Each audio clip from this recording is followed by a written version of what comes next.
So, who knows what free and open source software is? Hands. Who's heard of it but doesn't know Heard what of it it, but yeah.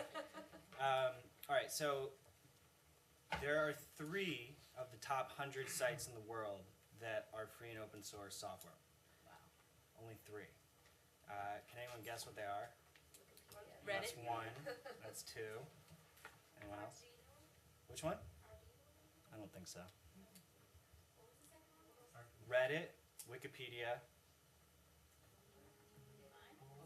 Linux. We're not No. top 100 yet. No. They host open source code, but they're proprietary. It's WordPress. Oh, wow. So, yeah, WordPress hosts about 25% of the websites on the internet. So actually, they're one of the most powerful platforms for liberation that's out there right now. And they've done it in a for-profit model. It's actually, we have some similarities to their business model. And now, how many of the top 100 are encrypted? None. Well, they use some of them. We use HTTPS in the encryption layer of the protocol, but in terms of messaging, none of it's encrypted. So no major, and of those top 3, WordPress, Reddit, and Wikipedia, none are actually a social network. So Minds is a free, open source, and encrypted social network, and it rewards you with digital currency for using it. And you can exchange that digital currency for increased virality on your content. So you're basically earning views on whatever you want. And eventually we're going to have payout mechanisms so that people can actually make money on the platform. So it's that, but it's also a hosted product so that you could actually have your own social network. So this is Minds, but I have a friend who runs a hyper-transparent kind of innovative hedge fund, and they're using the Minds platform for their investors. So you can actually, this is where the WordPress thing comes into play. So it's like a WordPress for social networks. Like, what we think is that eventually every website in the world is going to be a social network. Because why wouldn't it? Why would you just have a static website when you could have your own Facebook, essentially? So, I mean, in terms of Facebook, and Google and all of them, like, they're incredible. They have designed the software really well. I mean, I think that I use Google every day, I use Facebook every day.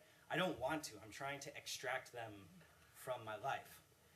But it's a slow process of sort of being able to, and that's what has been really interesting with Minds, has been seeing, okay, what can I migrate? What am I able to do on Minds that I no longer need to use these other platforms? But, like, for instance, on Facebook, so what Facebook has been doing with their algorithm for the last few years is manipulating it so that now you are only reaching about 2.5% of your fans organically. For some reason this isn't, okay, here we go. So, like, a few years ago, it was pretty crazy. You could actually, we had pages like this one where, you know, you post an image and you get, well, this is what it is now, you know, 2,000 likes, whatever it is, a gorilla looking at a smartphone, and it would get, 3 years ago, this would get 5,000 likes and 5,000 shares. Now it's down to 70 and 20. So they're intentionally doing that because they want you to pay. So they're now intentionally limiting our ability to communicate with each other. So brand pages on Facebook are basically not nearly as valuable as they used to be. So on Minds, we'll never restrict your reach, which is a really important thing. I mean, what is the point of a social network? It's to reach the people that have subscribed to you. So when they say, okay, no, we're not going to allow you to reach the people who have subscribed to you. Actually, a lot of brands, even big media companies, they paid millions of dollars to get likes, and then so that they could reach those people. And then 2 years later, Facebook's like, actually, we're not going to let you reach those people anymore. So it's pretty corrupt and sketchy behavior, to be honest. I mean, they've done all sorts of experiments that are weird. Like, did you guys hear about the psychology experiment where they manipulated millions of people's news feeds, so that they basically proved that they could change your emotions through the news feeds. They would put positive or negative content through the feed, and they measured people's responses, and they saw that yes, we can change people's behavior through this. And then they eventually apologized later for it because they realized it was really weird. Did they actually apologize? I don't really remember. Yeah, well, not. It was like a half It was apology. half, yeah. Yeah. It was like, we apologize that you didn't like what we did. Yeah. Yeah, We're sorry that you feel but we're that actually way. definitely still doing it. Yeah, I mean, it's all about, so what we're trying to do is create a top social network that is open source, so we're transparent, and it's encrypted. So in our messages, we actually have no access to the content of our users' messages. So on Facebook, they're scanning every word, every key that you type in, whether or not you even press enter. So if you type a status and then delete it, they got it. And it's the same way on Microsoft, their new operating system, Windows 10, they have keyloggers. So everything you type is going and getting analyzed by business intelligence algorithms. So this is not okay. I mean, they're selling it to huge advertising firms, and it's a whole racket. Yeah, it's absurd. And they're not talking about it, and they're going to have to talk about it because we're going to confront them about it, and eventually we're just going to embarrass them. Because, so here you have to put an extra layer of a password just to access your messages. And then it's pretty similar. I mean, the thing is that, so we had a really successful launch in June for the mobile app. I wish I could show you the mobile app, but it's okay. Just get it next time. And so basically, everything you do on the app, you're earning points. So when you vote, I just earned another point here. And we don't have the boost function on the desktop web app. We will soon. But basically, on the bottom, on each post, you'll see a little button that says boost, and you can push that and exchange your points for views. So if you exchange 100 points, you get 100 views on that photo. So if you don't really have much of a network to get your media seen, then we're trying to give people an opportunity to actually be heard. Because it's super hard to build up a following on Twitter and Facebook and Instagram and everything without having someone like push you out to further more people. So, Sorry, just one question. Can it be targeted, like in Facebook, so to the right audience? I mean, 100 likes or 100 views is nice, but 100 views of potential. yeah, there's two ways to boost. So you can either boost to the full network, where we will just aggregate it to everybody until it's fulfilled, or you can do a peer-to-peer boost, and I could target a boost at your channel and offer you 1,000 points to share my image. And if you accept that, then you get those 1,000 points, and then you actually can't delete that content afterwards. So there's been an exchange of value. And we're going to actually make it so that you can exchange cash for posts too. So, for instance, on this page, what's happening on Facebook now, there's sort of this underground economy that exists. So we've got people paying us, this is one of our pages that we started a few years ago. We've got people paying us to post on this page, like 10 bucks a post. And they're just PayPaling us, and then we're making them editor on the page. So a couple years ago, we saw that this is how Facebook was working, and we were like, we should automate that. So what we did is we made it, because if you pay somebody through PayPal and Facebook, you're sort of trusting them to make you editor, so that you can then share on that page. So what we did is you get a little notification when someone offers you, and you say accept or reject, and then if you accept it, you get the money or the points, the digital currency. So if you have an Instagram channel with 5 million fans, you want to monetize that. I mean, like, we're sort of, traditionally in the open source world, it's been sort of polarized towards that you can't really make money on it. People say, it's just always has to be nonprofit, and we have a nonprofit arm, but we're sort of, with the emergence of the sharing economy, we think it's really important that everybody starts being able to make money more easily. Because what does everyone want? They want to be able to make money from doing what they want to do from home. No one wants a job that they hate. So pretty much, we're going to be, we have all these monetization plans to help users make money. So we have the peer-to-peer boost where I can target you and give you money to accept my share. We have a referral program with the hosting option where if you get someone to set up a site with us, you get half of that money forever. So it's like $10 a month for your own domain. Then you'll get $5 a month just forever, as long as that person's a customer.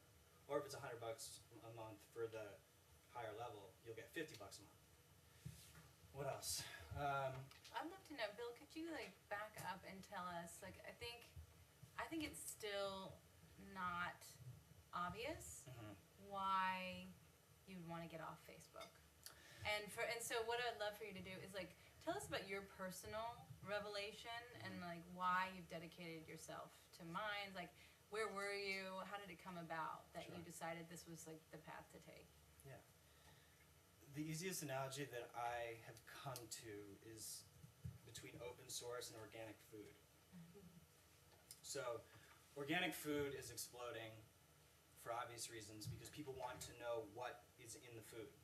They want it labeled. It's exactly the same with apps. So we have app markets. It's going to emerge that there are going to be new sections of the App Store that are organic or open source. You can see what it's doing to you. You can see how it's interacting with your data. You can analyze it, and you know that it's good for your system. So my process has been understanding that the technology that we use is affecting us, our health, and it's, sharing our data all through all of these companies and who knows what's going on with surveillance and all the Snowden revelations and all this. So it's not that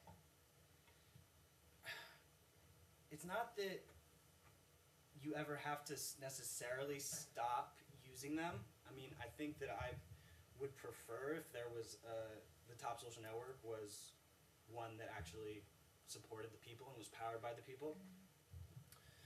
But in the meantime, it's kind of like you use the tools that are out there to propel the movement further.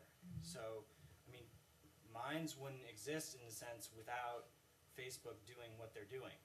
If Facebook or Google would just open source all their code, I would stop. We'd be done. I'd be happy. Yeah, that's not going to happen. It's not going to happen, no. Never happen. So keep going. But it's funny that we need them to exist, in a sense. And they've also designed products very well, and they're amazing. I mean, it is fun to consume media on Google and Facebook. Well, just like it's good, like it's yummy to eat a Twinkie sometimes. Not good for you. It's not good for the system. Who knows what it's doing? Right. So Facebook is totally the fast food of social networking. So I'll just take you through a little bit of what else is here. So we have Bitcoin wallets, and we're gonna make it so that the wallet can exchange any kind of currency you want. It can exchange our points, Bitcoin, dollars, whatever currency. A lot of the traffic that we've driven in the last few years has been just our community of bloggers creating random stuff like. Is this what is this that we're looking at? Is this like a homepage? This is like a featured section of some of the blogs on the site. So this is just recent stuff. I mean, you know the kind of stuff that you want to click on, like some crazy innovation, like a few African kids made a generator you can piss in and it like powers your house or something. So that stuff is interesting, and so we drive traffic to the site and try to grow it by creating this media that is interesting. But I mean, even, I can just tell a lot by the nature of these stories, where, yeah, where your sensibilities it's all lie. about sustainability, transparency, encryption. I mean, ultimately, we want the whole network to be powered by 100% renewable energy. Data centers consume so much energy, it's absolutely outrageous. So, that should all be solar. And so it's a slow process getting there. Like right now, our servers are actually in Amazon, which is in a sense in the heart of the beast. But we have to, because if we built our own data center in my apartment, it would just be absurd, and it would be so expensive, and it probably wouldn't be able to handle all the traffic. So once we scale to the point where we can afford it and it makes sense, we'll totally build our own data center. It'll be totally encrypted, and the NSA won't have whatever backdoors they probably have into Amazon. But you just do what you can. So like we encrypt all of our messages, we encrypt your password, we encrypt your email. We have all these things, so even essentially if the NSA got into our data, they wouldn't be able to read it. They would have to brute force attack your password, so have a good password. Definitely recommend, because unfortunately right now we do keep the private encryption keys on the server. We're gonna make it so that they come off, but don't use passwords is a bad word. It's passphrase. Don't use passwords. You have to do a passphrase and just mix it up and like create patterns in your head so that like one thing I'll do is here's a password. There's a light on the ceiling, and then I'll use some number 11 and then maybe the first word of the website that I'm on. So I know that it's going to be different for each one. You don't want to be putting the same password on every site, because then if that site gets hacked, then your password's out there, and then that's causing issues. So it's creating these schemas in your head to make it easier. And it's really not that hard. Could you just like walk through what an average, like how an average user would use this on like a day-to-day basis? Sure. Yeah. I mean, I post stuff on similarly to how I do on Facebook. I was just gonna say, it's similar. Like It's pretty much the same. I mean, you've got your feed and you post stuff and you can message with people and you've got your points, and here I can go through, and these are a bunch of featured channels that I might want to subscribe to. So do you like still add friends, or do you just follow? You follow, and if you mutually subscribe, you can message. So more like Twitter than Facebook for friending. And then you can upload like bulk videos. We have a whole video environment so that we can control videos. So in the advertising world, like, have you heard of Ello? yes. So they're an alternative social network, but they're proprietary, so they don't share their code. They're not transparent. They have somewhat good intentions, and I kind of wanted to like them, but they don't share their code. So if you don't share your code, I'm sorry, you're just not ethical, in my opinion. What is it? Like that's beyond my non-programmer. Like, what does sharing code say about a company and not sharing code say about a company? Right. So if you don't share your code, then there's no way for the user or for the user community to know for sure if that app is infecting their system, like taking their data, has backdoors, doing whatever. So it's essentially the company not trusting the users, Yeah. and they're forcing other companies to reinvent the code that they've made. Like I was saying about Google and Facebook. If they released it, like we have put 4 years into building this, and Facebook and Google already built it. So it's like slow. Speaking of innovation, that slows innovation. Yeah. Because if they had put the code out there for us to build on top of, then the whole world would be further in terms of the evolution of the software. Because we wouldn't have had to catch up to them. How many people do you have? I mean, how many people have... We've got like 100 million people who have come to the site. We've got coming on about 500,000 users, and they're very active. Yeah. So, but there's such a long way to go. But I sort of understand why we're not at the full critical mass yet, because the app still needs to catch up. Like, it's still very beta and experimental. So you'll get on and it works and it does most of the stuff, but there are bugs places, and we're trying to get. We have a full new version of the web app coming out, which we're going to release, and then release all the code, so that, because we've released half the code so far, we're going to release it all later this year, because you don't really release code that sucks. No one, not sucks, it's just that if it's not documented properly and ready for programmers around the world to really embrace it and understand it and do it properly, then it just doesn't make sense. That's just like the unspoken rules. It's kind of like a courtesy. Yeah. So with Elo, I mean, like, I just don't understand why. You know that they know, and you know that Facebook and Google know what's going on, but they're just not talking about it. So, Know what's going on in terms of what? in terms of the transparency and the encryption. Yeah. So it's just sort of this unspoken thing that they don't want to confront, because they think that there's there is short-term profit in not letting it go. Yeah, so what's homepage and what's newsfeed and what's the difference? Like, what's going on? Well, we're going to take the homepage thing out. This is just our actual homepage. Okay. So that doesn't need to be there. These are the people that I'm subscribed to. So, you know, voting is super important. So ultimately it's going to be that the evolution of the site is based on the votes of the users. So we're actually going to be stepping away, and once we release all the code, the top projects that are created are going to be based on what people want, not necessarily what we decide. But yeah, you've got your feed, you can vote, we call So it. vote like a like? That's what Yeah. you're saying? Yeah, And and the that's a- trend. It does it down, which is nice. Yeah, and you can Vote it down. remind it. We kind of, What's that mean? It's just a repost? yeah. So what if you leave it up to the people and it starts going in a direction you absolutely can't stand?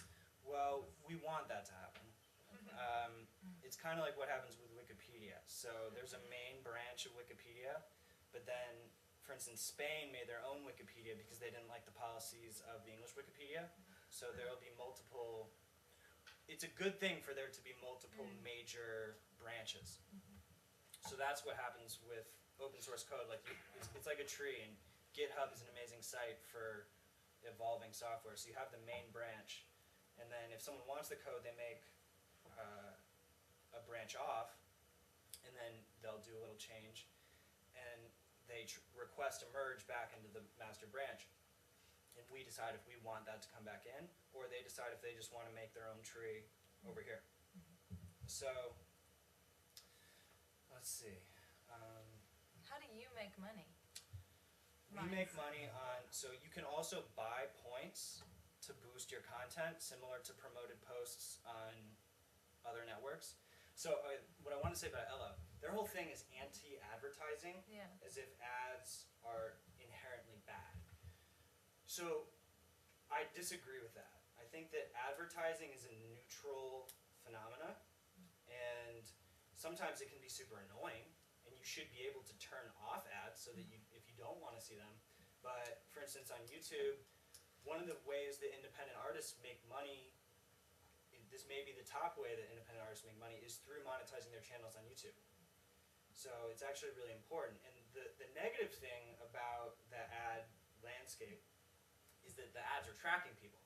So they have cookies in them that are following you around and taking your data. And so like AdSense, Taboola, all these huge ad networks, they make their money by spying on you and targeting you. So we're actually creating an ad network with the Boost network. So see this post? It says boosted here. I'm actually not subscribed to this person. This is just something that's getting fed to me. But this isn't spying on me. This is just something that has been fed to me. And so it is an ad. But ads are sort of changing. It's becoming like you don't necessarily know something's an ad. You know, it's like a piece of content that you might actually want to click on. So I think the advertising world is actually getting more interesting. And you should always have the control to turn it off, but if you want to make money and you want to see ads, like you should get paid for seeing those ads. Why not? Why wouldn't you want to be rewarded for your time on your social networks? I mean, we sit on these networks all day long and give them all of our energy. Like, people should be getting paid. That's where it will inevitably go. So if you look at the other big sharing economy companies like Airbnb and Uber, what they're doing is giving people tools to make money. So like, I have a friend who made like 30K last year on Airbnb just renting his place out on the weekend. That's like crazy shit. So between referring friends to the network and getting paid for it, and getting paid for sharing stuff on your network, we want people to be independent. I mean, what has been so valuable for me with this whole project has been not having to get up and going to do something I hate every day. I mean, so we, unfortunately, we're not perfectly pure yet. So the way that we've been making money and surviving and paying for our servers is actually using the beast ad networks that we hate. So like, this is a Google ad. And this is Taboola. So we want these out, but we need them to make money now. And so it's kind of the same thing, like, I have this page, and how do I drive traffic to mines? I post links on here so that people come to mines and we make money. So it's this gradual process of converting, because Facebook killed our reach, so we created a model. I mean, we've got like probably 10,000 active users a day, so we are actually making money of people paying us to boost content on our site. Like, they'll buy 1,000 points for $5 and they'll get 1,000 views, and we are starting to become independent, but we're not fully able to do that yet. I mean, but if you look at every major media brand, I mean, they're all using Taboola and AdSense. AdSense is on pretty much every New York Times, all the major media companies. That's where their revenue comes from. That's how they survive.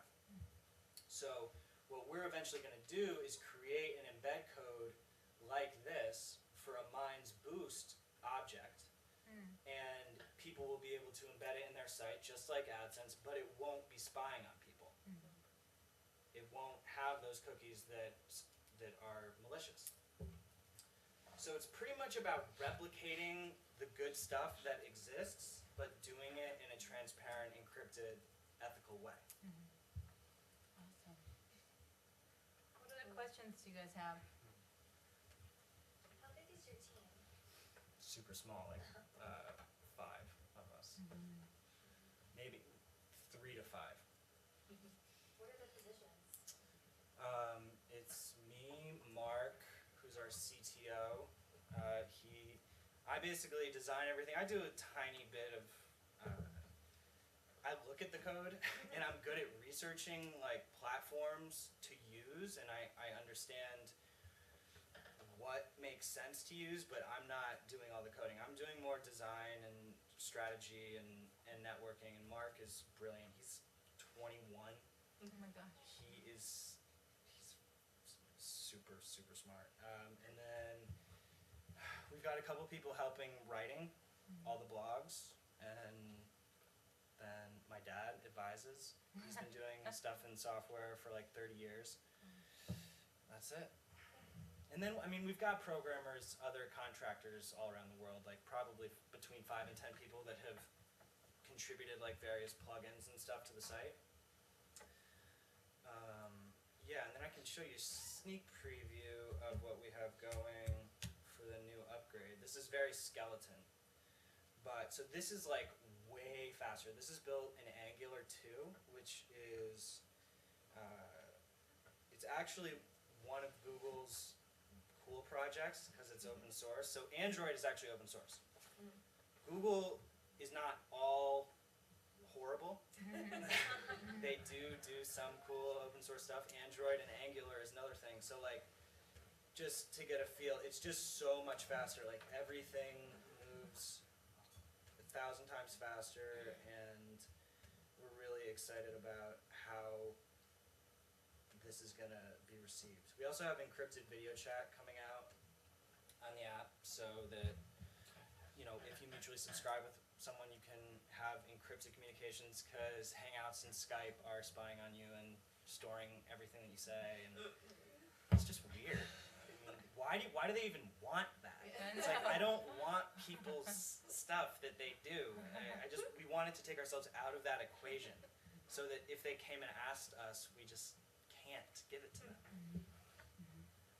Along those lines, as you get more users on the site and have more people kind of in this vein and the kind of organic vein of technology, do you see, like, do you have hopes for the effect that might have on Google or on a Facebook in terms of how they start to do things, if that becomes, do you have a view around that? Or Yeah, I imagine that the more popular open source and encryption becomes, the more likely they'll be forced to convert.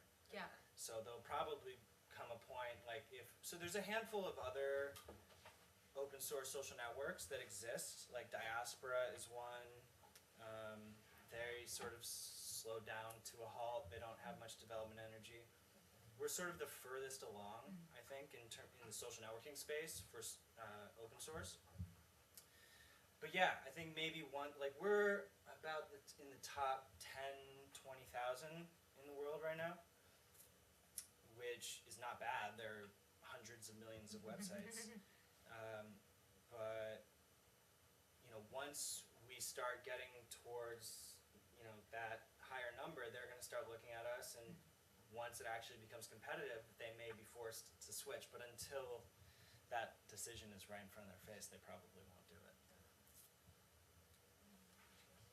So I think the biggest problem of social networks is traction and the amount of people that are on the website. And the Facebook page is really smart to get people onto your website. But what is, I mean, 500,000 people actively do that? That's a lot. How did you get there? What is your growth strategy going forward? So when we launched, actually Anonymous got interested in us. And I don't know if you know who they are. They're a decentralized hacktivist group. You know, V for Vendetta, Guy Fawkes mask. People who like expose, expose child pornographers or whatever. And they do some illegal activity. It's not actually an organized group. So people will try to speak for Anonymous, but there is no leader. It's leaderless. So they took a liking to us, and a few of their subgroups endorsed us, and that went pretty viral, and we got like a ton of media coverage. Like, I could show you some. So that really caused the first major surge. You know, like, There you go. That's pretty good. It's like really recent. That's a great piece. yeah. That was in June. And it got translated into like dozens of languages, and so this story went really far. And then we also had stuff more along the lines of getting around the Facebook reach issue. For businesses. For businesses. That's interesting. Yeah, because so there were two main angles. Struggling with Facebook organic reach, try this new open source social Oh, that's wonderful. networking app. Yeah, so it's not all that like sketchy anonymous thing. Like some Yeah. people might not like that. They might feel weird, like, oh, I don't know if I want to be on a social network with like weird anonymous. Hackers. Yeah. So, but we still will take it. I mean, sure, if they're into internet freedom, I mean, it's gonna bring energy to the site, then fine. So, but it's funny because, so when I've got 10, I just want to make sure that's not me. is this your phone? Yeah. Sorry. So, I was like, no, it's coming from up there. I mean, if I compare my post on Minds to Facebook, like I got 23 upvotes on this. If I go to my Facebook, honestly, it's worse. And I have like 10,000 followers, and I can't, oh, my stuff's not public. I don't care if it is. I would change that. But like, I'll do a post on Facebook, and I've got all these followers, and like 2 people like it. I don't, Yeah. it it doesn't make sense. Yeah. It's like a total waste of my Nobody's time. seeing it, I know. So even with way fewer users, people are actually finding it easier to gain a following on Minds already, and we already have so few users. Like, what's the one channel? Anonymity. This is sort of an anonymous channel that really took a liking to it up front.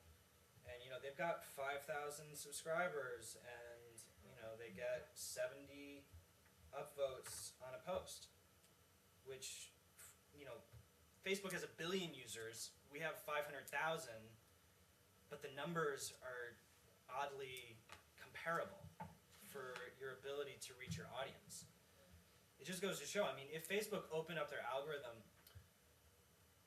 it would just be insane. We were making, the amount of money we were making from driving traffic from this page to Minds was crazy with the ad networks that we had. But they basically destroyed an entire industry when they changed their algorithm.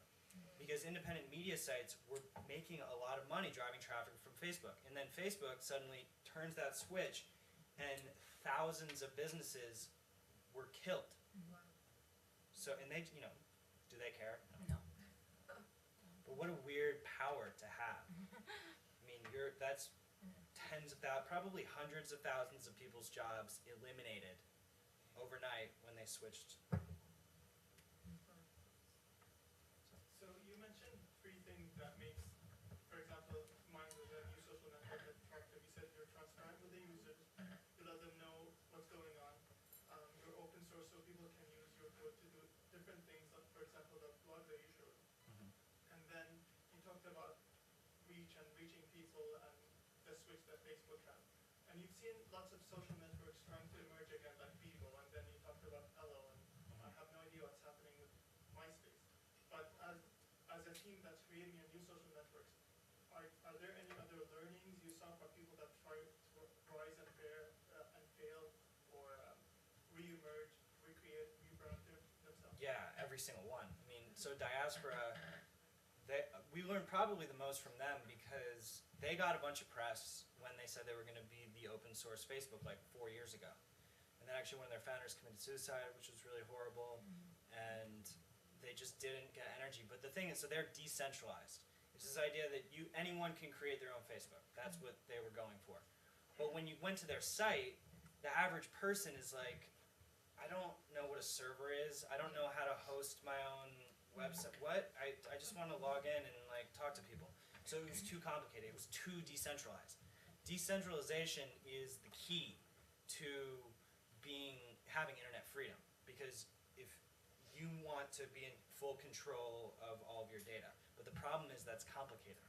So what we're doing is we have a centralized site, but people can make their own nodes if they want to, and then ultimately, when people can either host their social network with us or they can host it on their own servers, and then all of those social networks will federate and talk to each other, so you can do everything from your social network and it can communicate with all of the other ones, and so all of the users can opt in to be part of the whole cluster of networks, or they can choose to be on their own.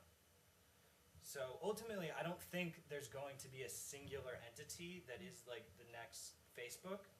It will be a decentralized network of networks that will maybe have some sort of unified branding, but it's not actually going to be a single centralized site. If you have any more questions for Bill specifically about Minds, ask it now, and then we can, we'll take a break, and then we'll have like a group discussion, kind of about social networking generally, and Bill is welcome to stay for that if he'd like. So, yeah, a couple more. Okay, I was wondering about this very, I mean, how Minds work for brands or companies or personalities. Right. So, you know, start an account the same way you would start an account on any other social network, but the key difference is that just by using it and tapping on stuff on the app, voting on stuff, and actually on the app, one thing I didn't mention, but I really want to. If you want, you I tried. Oh. So We could maybe can it work on an iPad? The app? yeah, we would have to download it. It's okay. You'll probably generally be able to see. So one thing that's happened with new apps is this idea of geolocation and with dating apps and finding people near you. Yeah. I think that that's super valuable. So what we did in a sort of non-gender filter way, because I actually wanted the gender filter, but other people didn't want the gender filter. So you can, when you sign in the app, you can add your city. It doesn't track you. You can change the city. So there's a big problem with a lot of apps that are actually following you around Yeah, everywhere and they have all the data on you. But we just have a thing so you can put in the city and it finds other people in that city. So I could change this to London right now if I wanted. But so this guy, Dellinger, he's in New York. And so I'm going to swipe right on him. Yeah. Wow. Oh, that's you? Yeah! It worked. Nice. So I just... Users. So the difference is... You. They are Dellinger, we're gonna really early sync adopters. up. So the difference between this and a lot of the other swiping apps is that you're not just swiping. I actually just subscribed to him. So if we mutually subscribe, we can chat and go, do whatever we're gonna do. I don't know. We're gonna have some encrypted chats.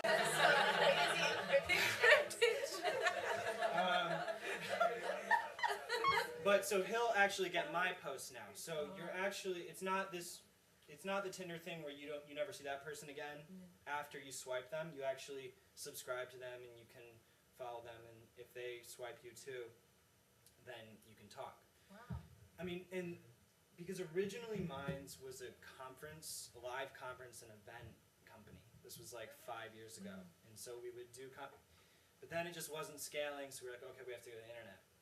But the whole human face-to-face thing is super important to us, and that's why we wanted this geo filter in it so that people can actually get together in real life and That's wonderful. hang out. That's very cool. Because sitting on there, people have said it's like sort of, spending too much time getting points.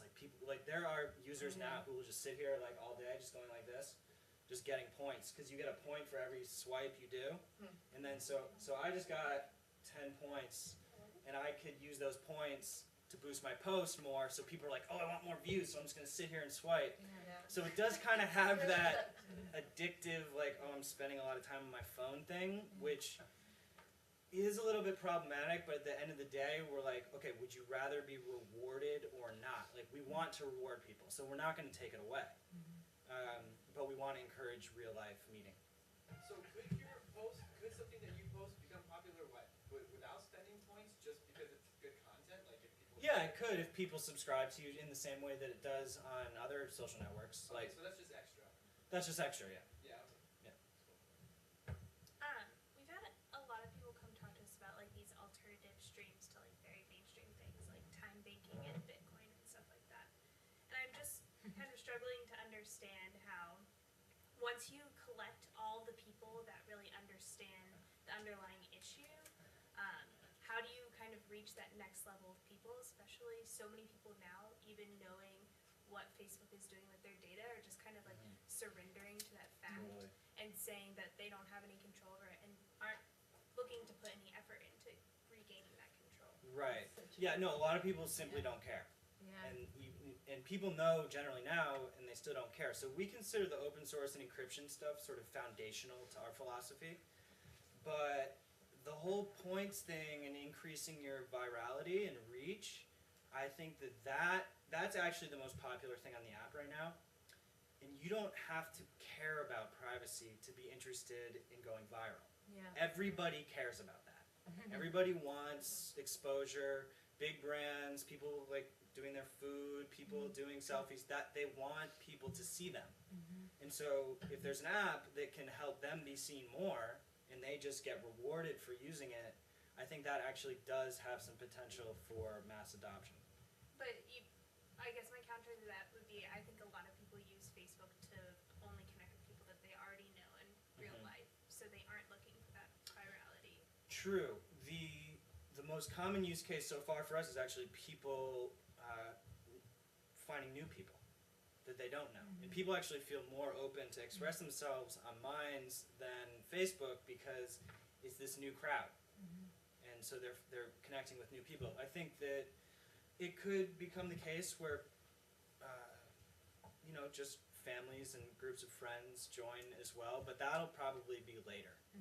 It would take much more mass adoption for that to take place because your friends and family would have to be on the app in order for you to want to join. That's probably the hardest thing that we're going to have to surmount. Yeah, I think that I would just make a comment as a user, as a mainstream user. It's like it is like going to a new high school or something like that, where you do have a new crowd, you get to reinvent yourself, but that's really intimidating. I found also is like, and also I became very aware of how conditioned I was to Facebook. Like I have become almost like mechanical about the kinds of posts I do. You know, and it's like, oh, this will be about the environment, this will be about my daughter, this will be about, you know, and it's all pretty safe. You know, I mean, it's all kind of things people already know about me, etc. I got on Minds and I was like, wow, I could say anything. Like, you know, I'm making new friends here. Like, and it was intimidating, actually. Right. But exciting. Yeah. Flip side. I think that it's cool to be able to have different personas. I mean, Facebook doesn't even allow you to have an anonymous account. We don't even ask for a real email, so you don't even have to give us a real email, and you definitely don't need your real name. So there are some issues with that because like trolling and people, but at the end of the day, I think you're right. To anonymity is much more important than, you know, people can block you if you're trolling. And yeah, having that vent on the side to say whatever you want is super important. But then ultimately we want to do stuff so that you can actually post to all of your current social networks at the same time from Minds, so that you don't, so you can use it and still be communicating with those other networks. You can do that with Facebook now, can't you? To some. The issue is that like Facebook, Twitter, they all have restricted APIs. So like for instance, Instagram, you can't post to Instagram from anywhere else. But you can post from Facebook to Twitter. There's all these weird, every site is different for what they allow. And that's the problem with proprietary software too. Because if they were open, then everybody would just be able to post everywhere from one place. It would be so much easier, and you wouldn't have to post 1,000 times just to get the word out. Yeah. Cool. All right, let's take one more question and then we'll take a break. So when you're saying you can post from Minds to multiple social networks at the same time, but you still have to go to each and every single social network, see people's comments and their engagement with you. Yeah, I mean, we have sort of a project in the background, sort of like a Hootsuite kind of thing, so you can post everywhere and you can see some of the comments, but at the end of the day, that's not something that we can conquer because their APIs are restricted. If they opened up their APIs, then you could have everything from Facebook in Minds. I mean, ultimately, Facebook would probably take our API and bring us into them if we ever got seriously competitive with them. But yeah, we would allow that. Wow. Yeah. Cool. Thanks, guys. Yeah, thank you.